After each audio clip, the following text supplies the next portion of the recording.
ज्या महानगरपालिका आहेत त्या सर्व महानगरपालिकेच्या अध्यक्षांना आम्ही असं परमिशन दिलेली आहे, अधिकार दिलेला आहे की त्यांनी त्यांच्या स्तरावरती कोणाबरोबर समझोता करता येईल हा त्यांनी चाचपणी करावी आणि त्यांच्याबरोबर त्यांनी असणारा समझोता करावा. अट एकच आहे त्याच्यामध्ये, ती म्हणजे BJP बरोबर कुठल्याही परिस्थितीत त्यांनी समझोता करू नये.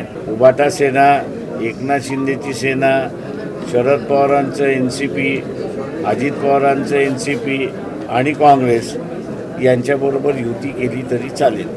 नांदेडचं जे काही मला ब्रीफ देण्यात आलेलं आहे त्याच्यामध्ये काँग्रेसवाल्यांनी पुन्हा बोलण्याची इच्छा दाखवलेली आहे. दुसरं जे आहे त्याच्यामध्ये अजून काही संघटना ज्या आहेत त्याही बोलतात त्याचं काही याच्यामध्ये 1-2-3 दिवसामध्ये ते असं म्हटलं की फायनल निर्णय आपला होईल की आपण काय करतोय त्याच्या संदर्भात, आणि ते मला कळवलं.